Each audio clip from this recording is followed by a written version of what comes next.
نحمده ونصلي على رسوله الكريم اما بعد فاعوذ بالله من الشيطان الرجيم بسم الله الرحمن الرحيم الاخلاء يومئذ بعضهم لبعض عدو الا المتقين صدق الله مولانا العظيم وقال رسول الله صلى الله عليه وسلم لا يأكل طعامك الا تقي ولا تصاحب معك الا مؤمنا او كما قال علیہ الصلاۃ والسلام۔ محترم ناظرین کرام، ہم قرآن اور حدیث کی روشنی میں یہ جاننے کی کوشش کریں گے آج کہ بہترین دوست کون ہیں جن کی دوستی ہمیں جہنم سے بچا کر جنت میں لے کر جائے گی۔ وہ دوست کون ہیں جو دنیا میں بھی ہمارے دوست ہیں اور کل آخرت میں بھی وہ دوست ہمارے دوست ہی رہیں گے، دشمن نہیں بنیں گے۔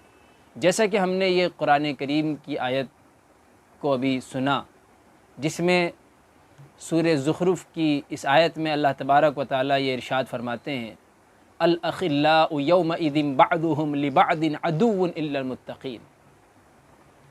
کل قیامت کے دن دوست ایک دوسرے کے دشمن ہو جائیں گے۔ جو آج ہمیں دوست نظر آتے ہیں یا ہم دیکھتے ہیں کہ دو بڑے قریبی دوست ہیں، لیکن اللہ یہ فرماتے ہیں کہ زیادہ تر دوست اللہ کی بارگاہ میں اس حال میں پہنچیں گے، کل قیامت کے دن اس حال میں وہاں پر میدان حشر میں پہنچیں گے کہ وہ ایک دوسرے کے کھلے دشمن ہوں گے۔ الا المتقین، سوائے متقی لوگوں کے، یعنی جن کی دوستی تقوی کی بنیاد پر ہوگی، جن کی دوستی اللہ اور اس کے رسول کے لیے ہوگی، جن کی دوستی خالص اللہ کی رضا کے لیے ہوگی، تو ان کی دوستی وہاں بھی برقرار رہے گی۔ تو آج ہمیں اپنی دوستیوں کو اللہ کے نبی صلی اللہ علیہ وسلم کے بتائے ہوئے طریقے کے مطابق آگے بڑھانا ہے۔ کہیں ایسا نہ ہو کہ یہی ہماری جگری دوستی کل دشمنی میں تبدیل ہوتی نظر آئے اور یہی دوستی ہمارے جہنم میں جانے کا سبب بن جائے اور جنت سے محرومی کا سبب بن جائے۔ کہیں ایسا نہ ہو جائے۔ اس لیے کہ ایک موقع کی بات ہے، اللہ کے رسول صلی اللہ علیہ وسلم سے پوچھا گیا کہ بہترین ہم نشین کون ہیں، بہترین دوست کون ہیں؟ آپ صلی اللہ علیہ وسلم نے فرمایا کہ ایسا دوست کہ جس کا دیکھنا تمہیں اللہ کی یاد دلا دے، جس کی گفتگو تمہارے علم میں اضافہ کر دے اور جس کا عمل تمہیں آخرت کی یاد دلا دے، وہ دوست یقیناً بہترین دوست ہے۔ اس دوست کی ہم نشینی، اس دوست کی صحبت وہ بہترین صحبت ہے، اس کی ہم نشینی اور اس کی دوستی یہ سب سے افضل ترین دوستی ہے۔ اور اگر ہماری دوستی اس حدیث کی روشنی میں نہ ہوئی تو میرے محترم بزرگ دوستو، میرے پیارے بھائیوں، اگر ہماری دوستی اللہ اور اس کے رسول کے بتائے ہوئے طریقے اور حکم کے مطابق نہ ہوئی تو یاد رکھیے یہی دوستی ہمیں جہنم میں لے کر جائے گی، نہیں تو یہ دوستی انشاءاللہ جنت تک باقی رہے گی اور جنت میں جانے کا سبب بھی بنے گی۔ آج ہم دوستوں سے ملتے ہیں اور ہمارا پہلا سوال ہوتا ہے کہ ہاں بھائی فلانے کیا حال ہیں تمہارے؟ ہاں بھائی عظیم بھائی تمہارے کیا حال ہے؟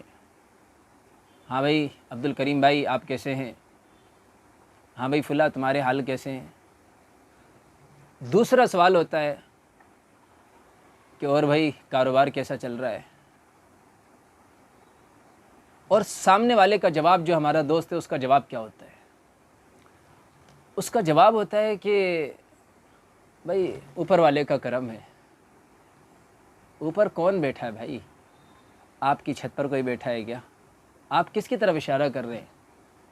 اس اوپر والے کا آپ نام لینا بھی پسند نہیں کر رہے، جس اوپر والے سے آپ ہر وقت اپنی ضرورت کو پورا کروانا چاہتے ہیں، جس اوپر والے سے آپ مدد مانگنا چاہتے ہیں، جس اوپر والے سے آپ کامیابی لینا چاہتے ہیں، جس اوپر والے کو آپ ہر موقع سے بھلا دیتے ہیں، آپ اس کو بس اوپر والا کہہ کر چھوڑ دیتے ہیں، میرے عزیز دوستو، اللہ کو اللہ کہنے میں بھی ہمیں ثواب ملتا ہے، ایک ایک حرف پر ہمیں ثواب مل رہا ہے۔ اللہ کا اتنا پیارا نام ہم اس کو چھوڑ کر، اس کو اگنور کر کے، نظر انداز کر کے ہم یہ کہہ دیتے کہ اوپر والے کا کرم ہے۔ اوپر والے نہ کہہ کر ہم اللہ کو اللہ کہنے کی عادت ڈالیں۔ یاد رکھیے، یہ اللہ کی محبت کی علامت ہوگی، اور جب اللہ تبارک و تعالیٰ آپ کی طرف سے اس عمل کو دیکھیں گے کہ میرا بندہ مجھے محبت میں اللہ اللہ کہہ کر پکار رہا ہے، بات بات میں میرا نام لے رہا ہے، آپ یقین جانیے اس کے بعد ملنے والی برکتیں اور راحتیں اور عافیتیں اور رحمتیں آپ کو ایسی نظر آئیں گی کہ آپ بھی اشش کر بیٹھیں گے۔ تو اس لیے اللہ سے ہر موقع پر اپنی محبت کا اظہار کرے، جس طرح سے آج اپنی معشوقہ سے ایک عاشق جو ہے محبت کا اظہار کرتا ہے، اپنی بیوی سے ایک شوہر محبت کا اظہار کرتا ہے، اپنی بہن سے بھائی جو ہے محبت کا اظہار کرتا ہے، بہن بھائی سے، اسی طریقے سے ماں باپ اولاد سے، اولاد ماں باپ سے، سب ایک دوسرے سے محبت کا اظہار کرتے ہیں۔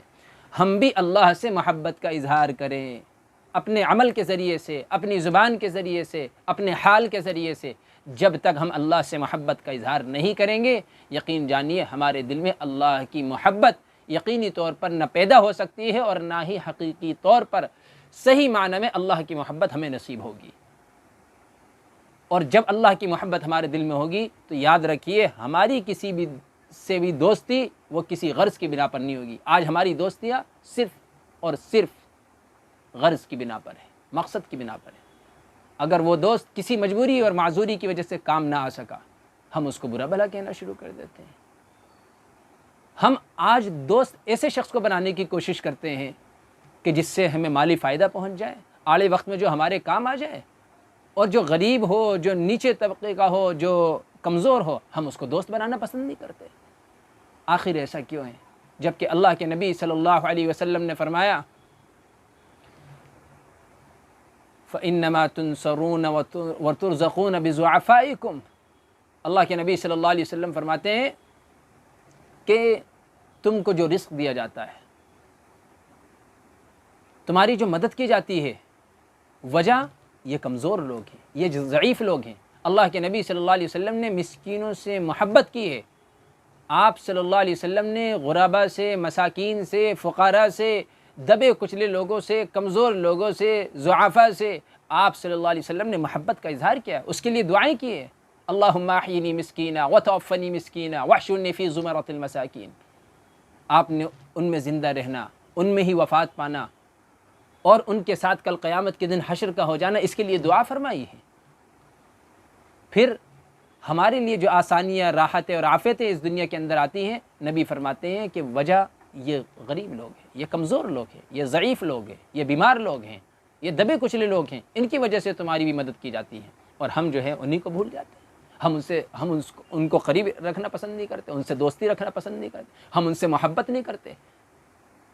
یاد رکھیے، ایک حدیث مبارکہ میں آتا ہے، اللہ کے نبی صلی اللہ علیہ وسلم نے فرمایا، اس امت کے غربا، فقراء اس امت کے مالداروں سے 500 سال پہلے جنت میں داخل ہوں گے۔ تو اس لیے ان سے محبت کریں، اور کسی سے بھی محبت جب ہم کریں، کسی سے بھی دوستی کریں، خالص اللہ کی رضا کے لیے۔